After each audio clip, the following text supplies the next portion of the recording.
What is going on, everybody? Welcome to the show. Another week, another episode of Simply Sessions.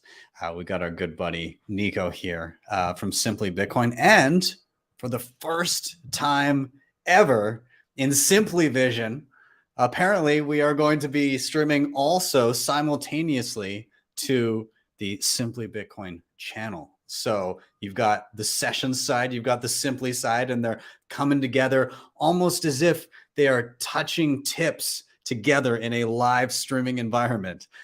So we're going to be seeing about doing a bit of this, and then you can just watch it from wherever. We're just happy you're here. That's all we really want. We're just excited to have you here. So we're going to be talking about a whole bunch. Have you checked out the copy of the Bitcoin white paper on your Mac?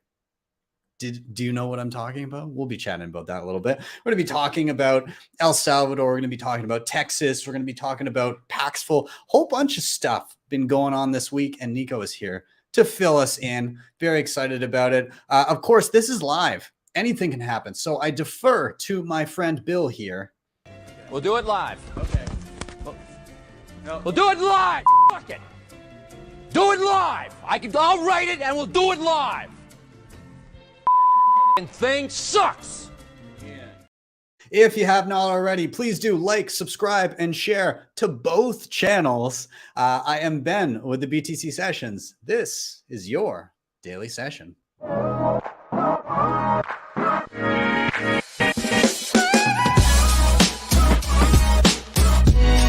HODL the Bitcoin.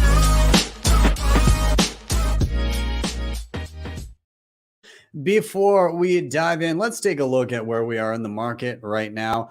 This is timechainstats.com. My time chain calendar wasn't loading, so for the time being, we are over here on timechainstats.com. We're sitting at $28,000 and $28,068. 68. Come on, turn over. No, it's not going to do it for me, is it? 2,000. I'll just go for it anyways. 28,069. Nice dollars per coin. A single US dollar will pick you up 3,563 sats. In terms of fees, 34 sats per byte for next block. If you're willing to wait a little bit, 11 sats per byte should do you. And where am I at here? I'm learning my way around this, by the way, just so you know. It's all so new to me. Where are we at? Holy crap. Wow. Apparently I need to reacquaint myself with this. But nonetheless, we'll just go with that.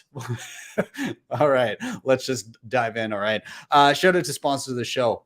HodlHodl.com. If you are stacking sats and you're looking to have a few priorities in mind, namely instant self-custody, peer-to-peer trading, non-KYC, HodlHodl could be the place for you. You can sign up with nothing more than an email address. You don't have to give any of your personal info. You can be trading and stacking non-KYC sats in minutes. They've got an easy dashboard. It's super simple to buy and sell Bitcoin here. They also have a peer-to-peer lending platform in which nothing is ever rehypothecated. Check them out, HodlHodl.com. Link is below. Now, if you do happen to get your hands on some non-KYC sats, you're going to want to store it in the best damn hardware on the market. The cold card made by our friends over at CoinKite is badass. The Mark IV is an absolute beast. So be sure to check them out. They also have things like the Tap Signer, the Sats card, the Block Clock, the Open Dime, all that stuff. And coming down the pipe very soon, the Cold Card Q1 looks incredible. I can't wait to get my hands on one. Anyways, check them out, coinkite.com. You can use code BTC Sessions for 5% everything off everything. And hit me up in Miami. I am doing a cold card workshop, so check it out there. Now, if you're looking to go beyond just single sig options and you're looking at perhaps multi-sig, Nunchuk has you covered with the assisted multi-sig setup and built-in inheritance planning. Super easy. I've done a full video on it. It walks you through step by step. The app walks you through step by step everything about setting up your devices and getting your multi-sig and your inheritance planned out. Works with the cold card, works with Tap Signer, and a ton of other great options. It's super easy to use. And on top of that, you know I'm a big fan because no KYC as well. That tends to differentiate it from other options out there on the market. Love these guys. Nunchuk are knocking out of the park. So head over to nunchuk.io to check them out.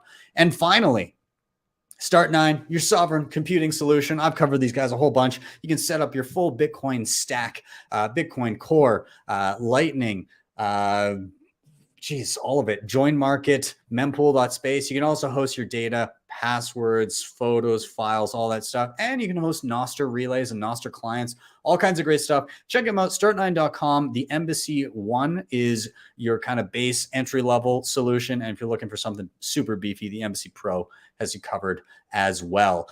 Quick shout out to the Fountain Boostograms. Weekly HODL said, abs, always be stacking and memeing. Mo BTC Dick says, I have heard 23% of hash rate is now hydroelectrically produced.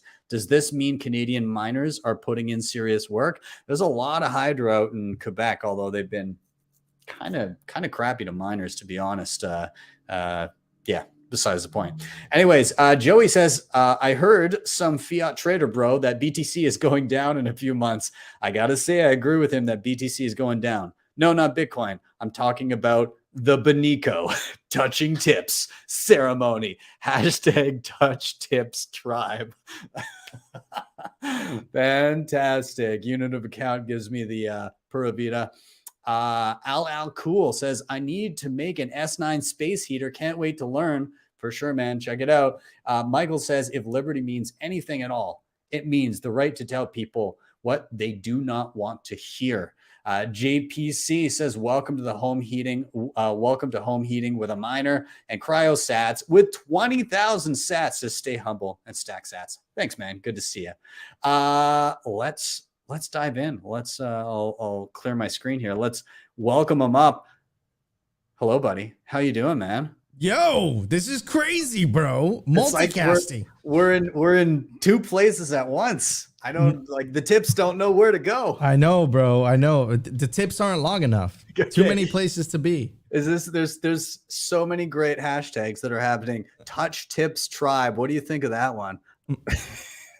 I like it. Maybe we start a movement, and the higher Bitcoin goes up in price, the more people will have. We'll just start walking on the street. You'll see someone with a streak. That guy's a Bitcoiner. You know it. Yeah. I mean, it's maybe. I wonder if more people might partake in the streak ceremony, and we'll just have like an army of streak minions pop up. It could happen. It could happen. Well, let's redecorate in here. Let's get some snazzy. Bam. Simple sessions. Yeah, man.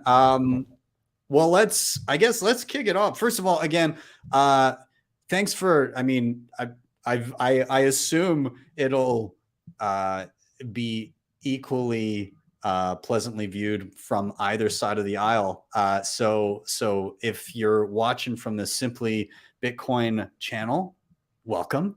If you're watching from my channel, welcome as per usual. And yeah, I don't even know in the comments like who's coming from where. Actually, I see like little chain. links. It's a little chain. It's a little chain. Yeah. Awesome. Well, this is cool. I'm stoked to see everybody popping in. Anyways, guys, thank you for being. And I'll pull up comments from here and there. I think I need to make an effort to be more interactive on the news shows because I am on the Why Are We Bullish because I get time to sit back and relax while the other guests chat and everything. But I tend to be pretty all over the place with the news. So maybe we'll start. We'll start by being more interactive with everything here. But anyways, dude, what's been going on? Where should we start? What's going on? Opti in the chat. Wait, what room am I in? There he is. Where am I? I don't know who to shoot. Oh, So good, man. Amazing, awesome. Well, what's top of mind, man? What's been going on, dude? Crazy week. So many things happening in this continuation of separate money and state, man. Some crazy things. So first of all, you guys know the deal. We're apolitical, not left, right. It's all BS. It's not red versus blue. It's orange versus green. Okay, so that being said, right, you had Donald Trump basically saying the quiet part out loud. And this was the day that he got indicted, basically saying, look, the US dollar is at risk of losing world reserve currency status. But I think I just hit the crap out of my mic. But the thing that I find the most interesting is the hypocrisy, right? The hypocrisy from the legacy corporate media, fiat machine, basically saying that El Salvador Nayib Bukele is a threat to democracy, even though in the US, right, they just put, whatever you think of Donald Trump, right, they just put the opposing political front runner in prison, right? So it's just interesting how that is. But Ben, do you mind playing the clip and then we'll jump into the article? Let's do it. Okay, here we go. Clearest perspectives on our country come from outside its borders. With distance comes clarity. So with that in mind, here is Salvadoran President Nayib Bukele on Twitter today. Quote, "Think what you want about former President Trump and the reasons he's being indicted," Bukele wrote. "But just imagine if this happened in any other country where a government arrested the main opposition candidate. The United States' ability to use, quote, democracy as foreign policy is gone." Our currency is crashing and will soon no longer be the world standard, which will be our greatest defeat, frankly, in 200 years. There will be no defeat like that. That will take us away from being even a great power. Ooh, that's spicy, man. Spicy. So spicy. And if you don't mind, Ben, let's pull up. Clearest perspectives. Oh, my bad. There we go. There we That's go. the one. Do you guys remember this? We covered it. El Salvador's authoritarian president is becoming a regional role model. This is dangerous for democracy and human rights. Isn't that pure, literally, bro, just hypocrisy right up in your grill, just as much in your grill as the European Central Bank tweet that basically said, hey, the reason that there's rising inflation is because workers are asking for money. And I have a theory about that, Ben. Mm-hmm. I don't know if you know, but Christine Lagarde and Opti were in a relationship. Opti dumped Christine Lagarde, and I think this is Chrissy's revenge. That's my opinion. It might be. It might be. I mean, she is spiteful. I know that about her. She doesn't take that kind of stuff. I mean, she's gonna pull that head and shoulders sponsorship. She's not gonna be kind like it's all going out the window. It's crumbling around us. So yeah, Opti is 100% responsible for inflation. Everyone knows now. Yeah, that's what I've taken from this. I got a shout out to Bitcoin Croissant. Says Trump has truth spoken by Trump. I'm not political. I mean, I gotta say, like, it seems at least directionally correct, right? Like people are moving away from the dollar. You're seeing more and more announcement, and it's not going to happen overnight. But like, you know, pulling the whole we're going to freeze, you know, the reserves of Russia. You know, it is going to be a massive change as it gradually happens for the U.S. Right? Like there's been. The U.S. has had this exorbitant privilege of being the world reserve currency, and let's be honest, it's been used in a way that has been more or less predatory, especially to developing nations. And so, yeah, it's going to be rough. I mean, really, if you take advantage of that position and you're too predatory to it, then what do you expect to happen? People are going to shift and look for other options. They're going to try and roll out options that are you know, more favorable to them. But luckily we have this kind of neutral global settlement layer that people can opt out to instead. 100%. 1,000,000%. Anyways, so other news coming out of El Salvador. El Salvador president readies bill to eliminate taxes on tech. And there's more information. El Salvador's president Nayib Bukele said on Thursday he will send to the country's Congress next week a bill to eliminate all taxes on technology innovations, as well as computing and communications hardware manufacturing. Quote, next week, I'll be sending a bill to Congress to eliminate all taxes, income, property, capital gains, and import tariffs on technology innovations, such as software programming, coding, apps, and AI development. Goes on to say the tax cut would also encompass computing, communications, hardware manufacturing. The Salvadorian leader is eager to make the Central American country a cryptocurrency hub. I hate how they say that. No, it's a Bitcoin hub. And here's a tweet by the Bitcoin office. And here's the English translation of a lot of parts of the bill, which we kind of just read the very important parts from the Reuters article.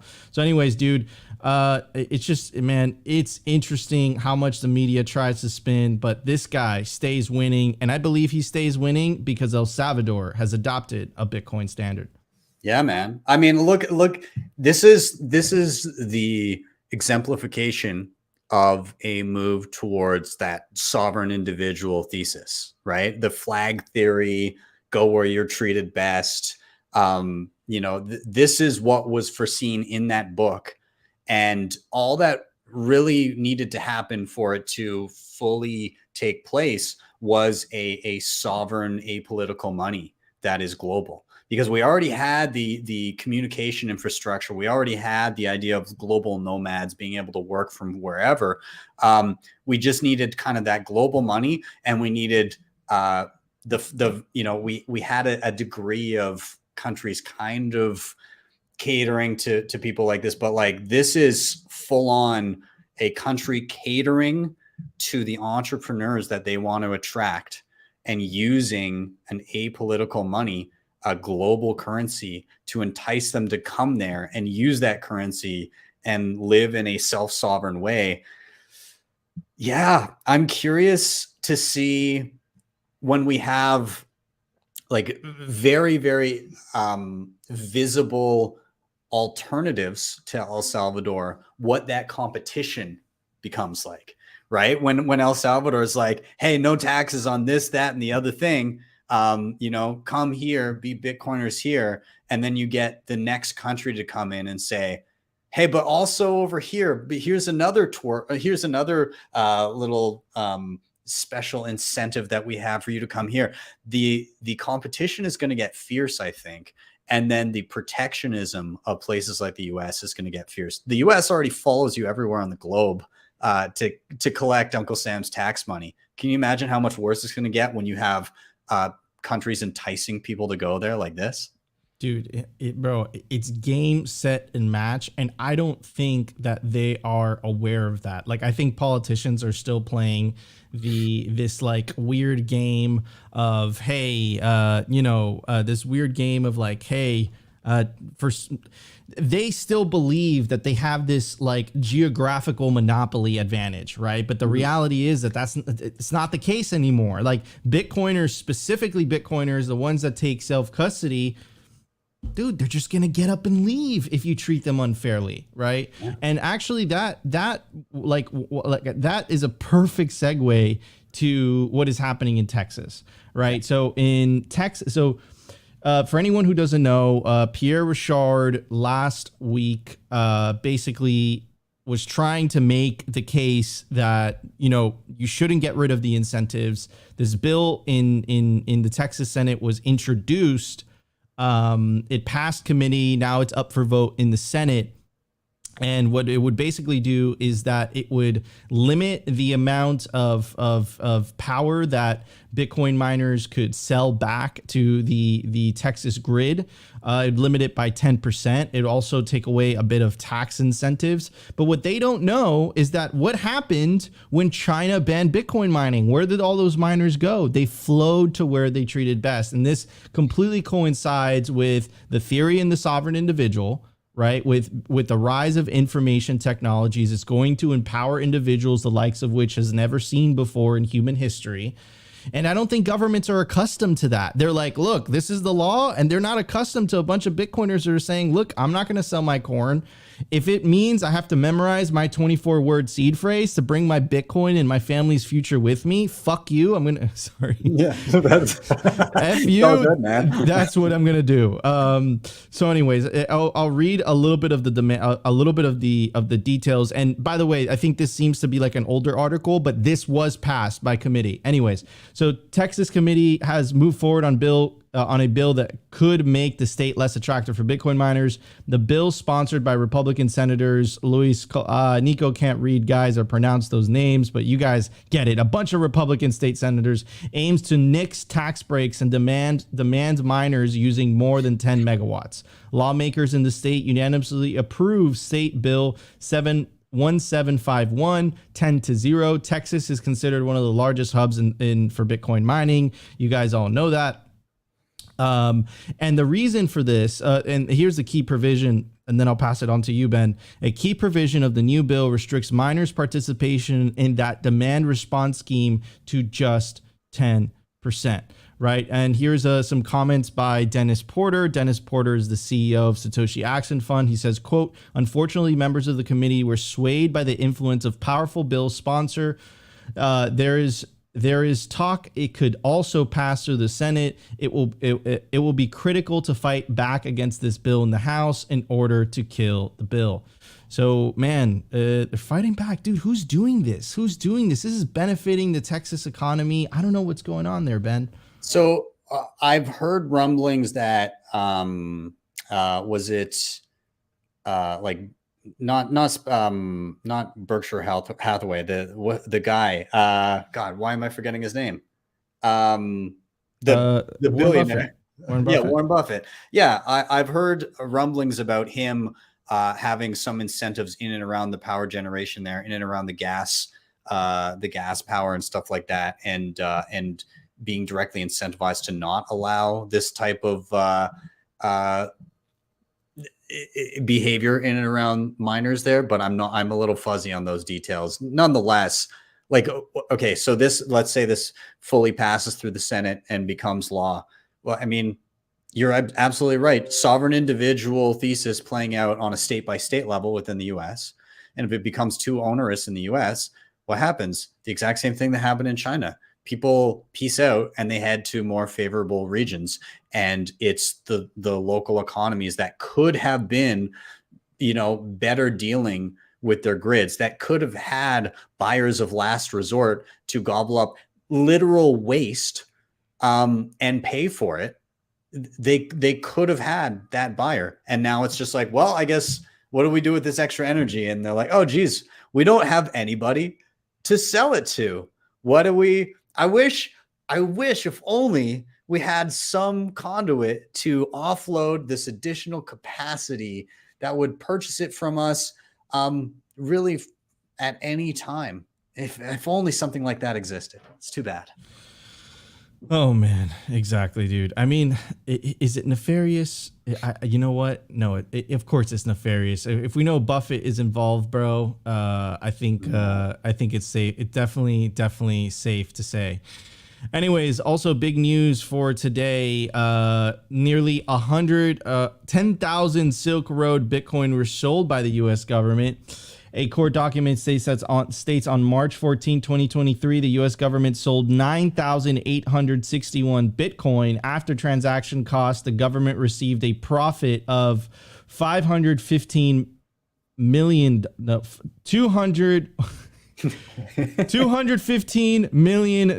Okay.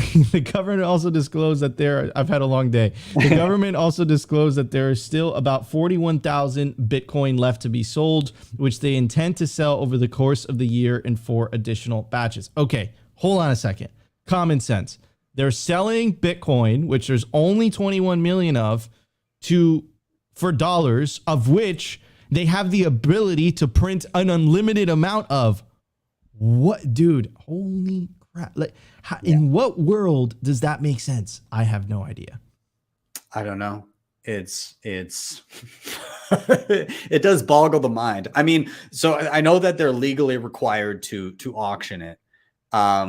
but it's hilarious, just the act of selling something that is truly finite for something that is truly infinite, and that they themselves can create. I honestly, people will look back at these points in history of the US selling massive amounts of Bitcoin, and they'll say, geez, they might have done okay had they just held up onto all those seized Bitcoin from the Silk Road. They would have been they would have retained their status as one of the richest nations on earth, perhaps.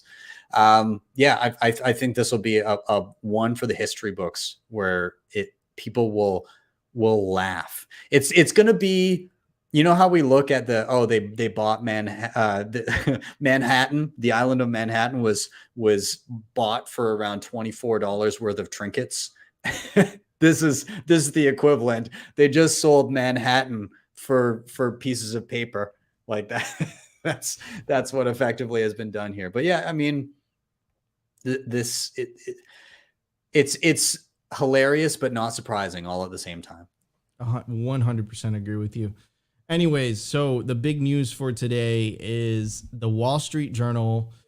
Check this out, bro. This is the separation of money and state. Decentralized cryptocurrency markets threaten U.S. security, Treasury says.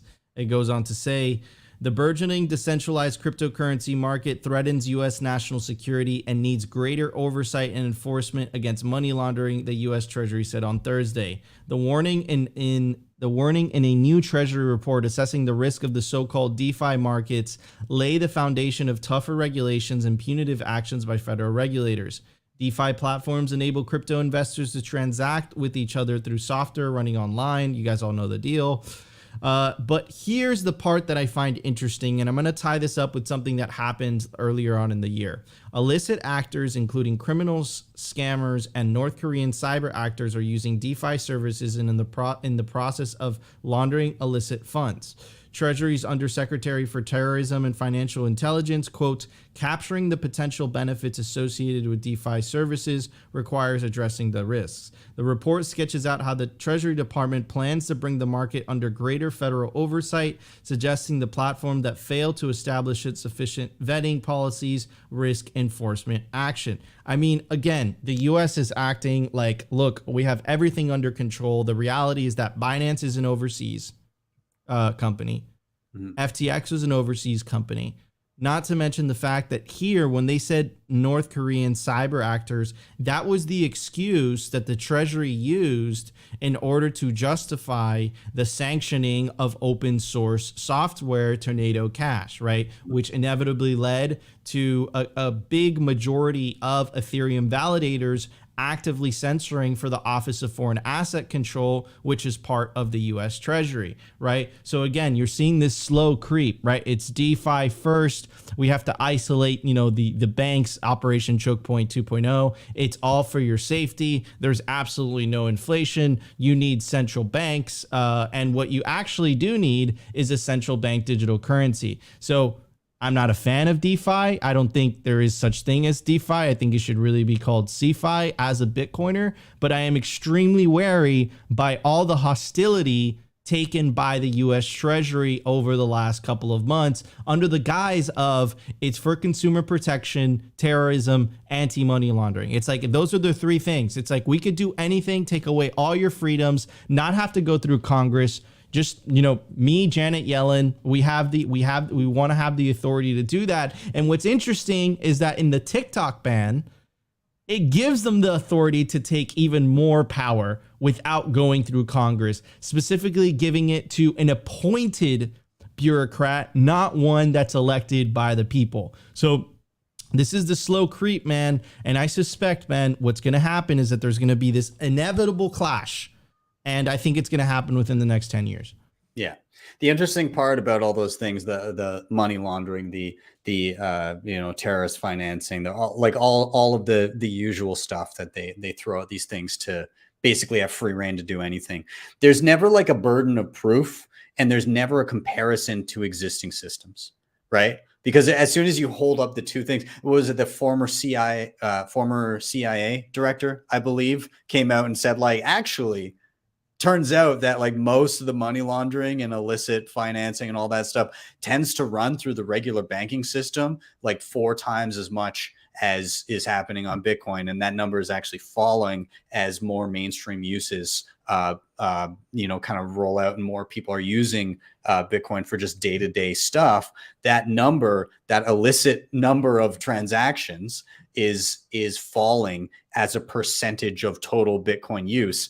And, the HSBCs of the world are still doing what they do best, which is like laundering money for Mexican drug cartels, getting caught for doing it multiple times over and getting slaps on the wrist that effectively add up to, the cost, the business cost associated with making large sums of money for doing illegal things. So like there's no comparison. It's just like bad things happen on Bitcoin, which bad things happen with all forms of money, and they're blaming the medium rather than the crime. Yeah, 100%, bro. Spot on. I mean, but it's like it's all like man. What's that famous term? It's all smokes and mirror, man. It's like, look, like TikTok bad, Chinese Communist government, but they just include all of this BS in the bill that would take even more powers. And remember, that's kind of the trick that they played passing the Patriot Act. Mm-hmm. That is now, 10, 15 years down the road has been used against the American public, right? Mm-hmm. So this is crazy. Yes, and read the mandibles. 100%. Sovereign individual, the mandibles, holy crap. Did they know? It is indeed. And if we could both channel Odell, mandibles. It's a good, honestly, like the opening of the mandibles is kind of what grabbed me the most. Like the initial stages of like, oh shit's going wrong in the US. Like it's already bad at the beginning of the book, but like some of the major like presidential addresses and stuff like that. Cause I picture watching that for real, because it's something that like we are seeing the precursors to those types of things now. And it's just like things that people couldn't imagine happening are happening daily now. And I wouldn't be surprised, maybe not to see exactly this, because they'll just, the options that they go through in the book, I think the US would just sooner fully print their way out of it. But nonetheless, it's a very interesting read. If you haven't listened to the interview with the author, Lionel Shriver, Odell had her on. So good. She's an absolute gem. Mm-hmm. I love listening to her. I love her so much. I think she's going to be in Miami, isn't she? Yeah, no, I think Odell convinced her to be in Miami, but she's almost there, But I was really, what I found interesting is her response, right? Like her response was, they're gonna ban it. Like they're not gonna allow this to happen. She doesn't really know, but when she finds out, she's gonna have that beautiful eureka moment that all Bitcoin is like, holy crap, we can win, we can do this. I mean, she's basing it on. Like throughout the whole interview, it sounds as if, she just kind of has that, the same mentality that, you would in a world where you were like, well, gold made sense and it was kind of our only hope. And then, it was corrupted and co-opted, and then the peg was dissolved, and then not understanding how you would build something that prevents those things from happening. That's all that needs to be understood. So if she can work her way through the features of Bitcoin that prevent that, I think she's going to have that moment. And I really hope she does. I 100% agree with you. Yeah. Anyways, Paxful, and kind of connect this with what the Treasury was saying, right? Mm-hmm. So wait, hold on. I want to make sure that we're not going over time. Okay, we got 6 minutes left. Yeah. Okay. Paxful closing. CEO blames staff departures, regulatory challenges, and again, that's really like, look at this, Ben. A quarter of the company was compliance people. Even that was not enough to please Uncle Sam. Yeah. It's a veritable nightmare, right? Like trying to run and I mean, there's so many companies. What was it? Was it Bittrex that just exited the US too? They're like, this is way too much work to try and please Uncle Sam. We're out. Tough. Yeah. But, I mean, dude, but like again, like it's gonna be such a hard pill for US politicians because of like they've had so much power for so long. Then Bitcoin comes along and it's like, that doesn't work anymore, bro. And then they just don't know what to do. Like like it's just so crazy to me. Anyways, moment of silence for Paxful. Yeah. All right. Okay, so let's move on to this, and then I want to talk about the Apple stuff. But take a look at this narrative. The Telegraph, totally, legit, like corporate media outlet. Our money printing spree does not cause inflation crisis. Bank of England insists, right? And I want to take a look at this, right? So for our audio listeners, here is the inflation data from the UK, right? The annual CPI and the RPI inflation rates. And take a look at this, right? So this was 2020. And then the inflation rate shot up, right? So we don't have like the M2 data that we have from the Fed, right? But maybe you guys will see a pattern. Maybe we're just crazy Bitcoiners. But this is the M2 represents the money supply, basically.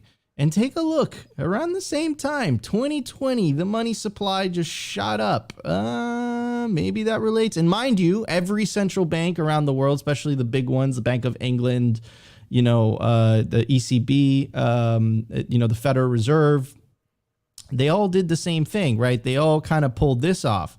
Now let's take a look at what the inflation rate was with the Federal Reserve. Of course, this goes back to the 70s and the 80s where it was very bad. But take a look at this.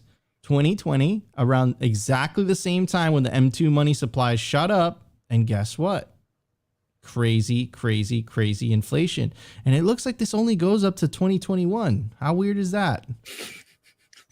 What happened there? Why aren't you guys going to 2022? It's very strange. So when I see this, bro, this is pure propaganda hidden behind a very nice, so-called reputable, fiat, like, bro, New York Times, all that, man. It's like they're dinosaurs of this age, but this is the type of bullshit they're feeding the public. I think if the public wakes up to this reality, Ben, it's game fucking over, bro. Dude, this headline here, like, first of all, the headline, our money printing spree did not cause inflation crisis. Bank of England insists. If that is not the most cope heavy headline I've ever read, I don't know what it, like, it's such gaslighting. And then it also reminds me of, do you remember that FDIC video? The woman, like a couple of years ago, like in the midst of the panic as stuff was going to shut down, people were, starting to take money out of the banks. And it was like the FDIC. And she's like, just so you know, there is no need to go and take your money out of the banks. It is totally safe. And like, and people are like, do you need to make this video if it is? And like, now looking back now, like what a canary in the coal mine that was. Dude, they lie. What's that Schultz and Edson quote? Like, they lie. We know they're lying. They know they're lying, but they're lying anyways. Yeah. Holy cow, man. This is just, it's a slap in the face. Anyways, the big news for today, I would say, is the Apple news. This is absolutely bonkers. The Bitcoin white paper is hidden in every modern copy of Mac OS, meaning if you're using a Mac computer, looking at you as Elizabeth Warren, you have a copy of the Bitcoin white paper on that computer. Even if you're not connected to the internet, if you guys want to give it a go, you put in these terminal commands and it will pull it up, which is absolutely freaking crazy. Here's a screenshot of it. It has all 9 pages. I wonder what engineer, was behind that. But here's the thing. Here's something very, very interesting, Ben. So here's BitcoinReserve.com. It highlights all the celebrities, politicians, business owners, athletes that are holding Bitcoin, or basically went out and say they own Bitcoin. And guess who is at the top of the list? Tim Cook. Now, to be fair, in the interview that he did, I think it was with the Wall Street Journal, they asked him, "Do you own crypto?" And he, I don't know, you could tell that he says like, "No, I own Bitcoin."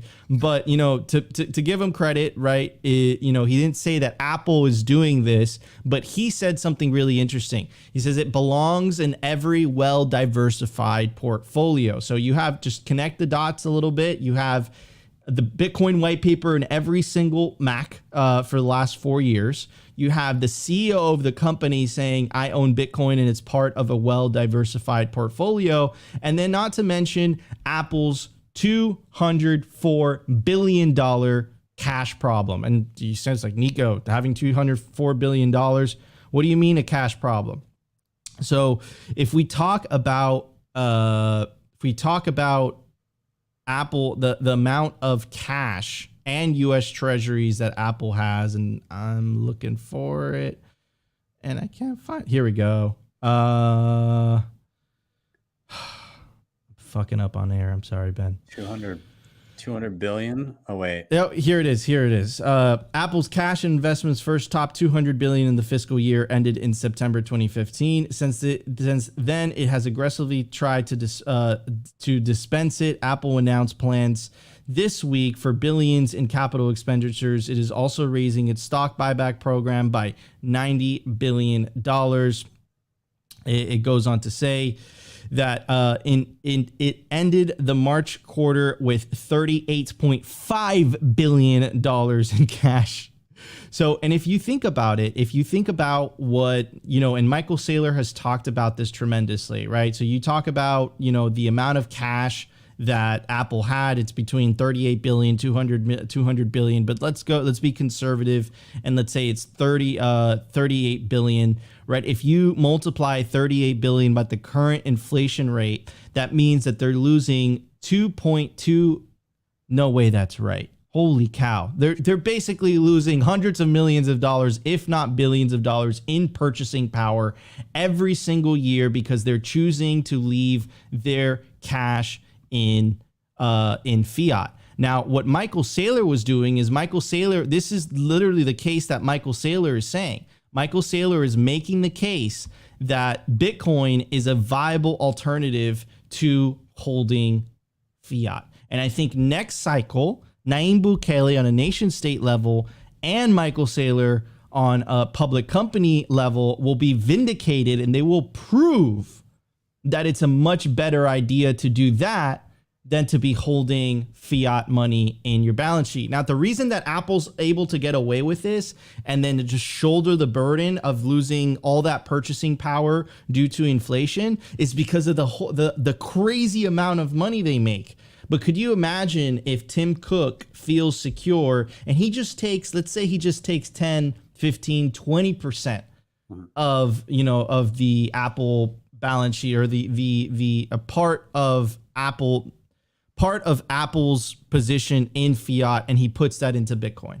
He'd be saving his company millions, if not billions of dollars every single year. So, dude, I think that this is an inevitability, and I think there's signs that are being shown that the people at Apple are big fans of Bitcoin. Yeah, I do wonder if like Tim Cook knew that this was there, if he was privy to it, or if it was just like some guy on the team was like, "I'm just gonna bury this here, and we'll see if it ever if it ever shows up." Like, I wonder if how many people were privy to this. I'm very, very curious. Nonetheless, it's clearly in violation of copyright, and they can expect a lawsuit from Craig Wright. Dude, could you imagine Craig Wright? I bet you know what happened? I'm telling you what happened right now, Ben. CSW started crying, and he called Elizabeth Warren. And he said, "Could you believe this? Could you believe this, Elizabeth? And then right then and there, Elizabeth took her MacBook and she threw it out the window, bro. Right there. Yeah. For everyone to see. Definitely happened. She's stomping on it as we speak. She's never gonna go. She's Windows only now. Oh man. Well, dude, this is a good one. Thank you so much for coming around and filling us all in. I have no idea what happens when you leave when we're co-streaming, so we'll Yeah, I have no idea. Oh wait, no, I think I'm gonna have to hang out in the background. But anyway. we don't know. It's okay. Let's experiment. Let's experiment what happens. Anyways, everybody, this was your Simply Sessions. Ben, this was awesome. I'll see you next week. Awesome. See you later, man. And everybody, thank you for sticking around. And I've got a few more things I want to drop on you guys before we round out. Just a couple things that I thought were worth bringing up. I got to give a shout out to Sparrow Wallet. Have you seen what's going on with Sparrow Wallet? They dropped, the Sparrow Wallet is so full featured. That's got so much great stuff. And they just rolled out something called border wallets. If you're unfamiliar with border wallets, it's basically a way of making your seed phrase memorable as like a pictogram on a list of words. And so like you see, if you're watching on the live stream here, you see basically a layout of all of the possible words that you can use for a seed phrase. And you basically can draw a little pictogram. This one says yo with a big exclamation point. But then all you need to remember is the look of the pictogram and pretty much you write down a bit of information about how the words were laid out, which is just like a little code. And then you can basically have a brain wallet, more or less. It's pretty wild. So anyways, shout out to Sparrow Wallet for rolling this out. Super awesome. Kudos to them. Another thing I wanted to drop, and that is the Bitcoin Explorers. They were in Italy for the Tuscany Lightning Summit. If you're unfamiliar with these guys, they are fantastic. I just love them. They were on Why Are We Bullish a few weeks back. And yeah, they're great. Anyways, Bitcoin Explorers, watch their video from the Tuscany Lightning Summit 2023. It was a lot of fun to watch. What else do we got here? Of course, this week, very excited to have dropped my first ever mining tutorial. And what I did is I put together a space heater with an old S9 miner. Super awesome, super, actually not too difficult to do either. So you swap out the fans because the fans are kind of the main source of the types of fans that are on its stock are a little noisy. You swap out the fans for better fans. And then you go into the operating system in your browser and you can ramp everything down a little bit so that you're just putting off some heat and you're not using as much power. It uses about half as much power as a regular space heater that I would use. And yeah, I get heat and I get reimbursed for part of my electricity, and it's wife approved because it looks pretty thanks to the fancy schmancy case put together by CryptoCloaks. So shout out to CryptoCloaks. If you're curious about this, hit up my Twitter, hit up my YouTube, and you will find the Bitcoin mining heater, space heater guide. And you can, you too can be mining from home and heating your home with a space heater. And whenever you don't need to use it, you just unplug it, you plug it back in, and it'll start mining again right away. So anyways, it's awesome. This is actually my first foray into mining. So I was very excited for it. It was a big blind spot of mine that has been nagging me for a long time. So I'm now mining and heating at the same time. And I do have an M30 Plus here that I will be doing a video on. Eventually I got to get the electricity done first so that I can actually plug the thing in and not blow all the circuit of the breakers in my house. But that'll be happening too. I got a black box off the side of my house and I'll be running that. So yeah, exciting all around. A couple other things. Yeah, and there's the video. So this is me kind of like tearing apart the miner and everything. Anyways, you can go check that out on YouTube. I got to give a big shout out to one of the plebs over on Nostr. Somebody dropped a 500,000 sat tip. That's like 140 USD if I'm not mistaken. Anyways, said tuition for everything you've taught me, forced myself to learn and pay over Nostr. So hats off. Thank you very much. That was overly generous. Never never feel like you have to drop sats here. I mean, it's always appreciated, but this was above and beyond. So thank you very much to the fellow pleb that hopped in with the mega zap over on Noster. That was a very pleasant thing to wake up to this morning. Anyways, to round out, of course, we're going to be in Miami. Me and Nico were talking about it. Very excited. Yes, indeed. We're going to dye Nico's hair. My wife is anyways. I'll watch as it happens. So that'll be fun. But nonetheless, the Bitcoin Miami conference, this is my 4th time going. It's going to be a blast. It's coming up quick. It is coming up in like 40 something days. It's May 18th through 20th, 150 speakers, like 15,000 people there, 2,000 coming. It's going to be wild. It always is. It's a barrage on the senses. There's so much going on. I can't wait. And hey, ticket prices go up tomorrow. Okay. So just be aware, ticket prices are going up tomorrow. If you're thinking of grabbing tickets, then for sure, sooner rather than later, if you want to save on those ticket prices. And you can use code BTC Sessions for 10% off. So just go to b.tc/conference. And code BTC Sessions gets you 10% off. The other thing, obviously, if you're going down to Miami, I'm doing my cold card workshop down there. It's going to be a blast. 3rd time doing it. I did one in Vancouver, then LA, and now Miami for the first time. Very excited about it. It's a 4-hour deep dive. It happens the day before the conference on the 17th. And yeah, we're going through everything. We're starting with the very basics, getting set up, using it, backing it up, and recovery, all that stuff. And then we're going to dive into some of the advanced stuff so that you can get the most out of your cold card and walk out of there being one of the top experts on cold card in the world, dare I say. It's going to be a lot of fun. Anyways, May 17th, that's a Wednesday. There's a few tickets left. You can grab those tickets from my website, btcsessions.ca. Just head over to the far right where it says in-person workshops, and you click there. It'll take you to the event, and there you go. It's right there. So anyways, be sure to grab a ticket if you dare come and learn and become an expert in the cold card. And then tomorrow, I forgot to pull it up, but tomorrow, why are we bullish? We got Jordan Bush. We have, God, who's going to be on tomorrow? I gotta think this through. We got Jordan Bush, Alex McShane, and David Zell. It's going to be a good one. Very, very excited for it. So be sure to hit it up. And with that, we're going to round this out. Thank you guys so much for being here. I think when Nico bailed, it did actually pull his viewers with him. So anyways, I'll have a post tip of the hat to all the viewers from the Simply Bitcoin channel, and to all of my wonderful viewers here on my channel. Thank you guys for being here. Always love to see you here. And of course, like, subscribe, share, all those things help a ton in getting this content in front of more eyeballs. You can also hit the sponsors down below: HodlHodl, CoinKite, Nunchuk, and Start9. You can grab a ticket to Bitcoin Miami or to the Cold Card Workshop. And if you really liked what you saw, you can always drop a tip at my Strike page. You don't need Strike to use it. Just head to strike.me/BTC Sessions, type in any amount, hit the tip button. You'll see a Lightning invoice, or if you prefer, tap the button to the right.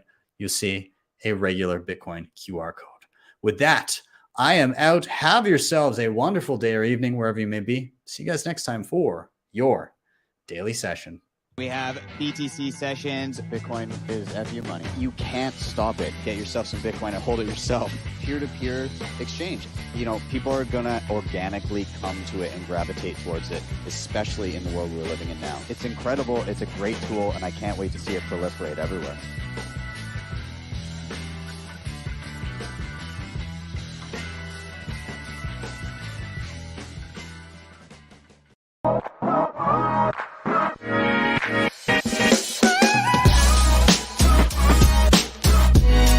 HODL the Bitcoin.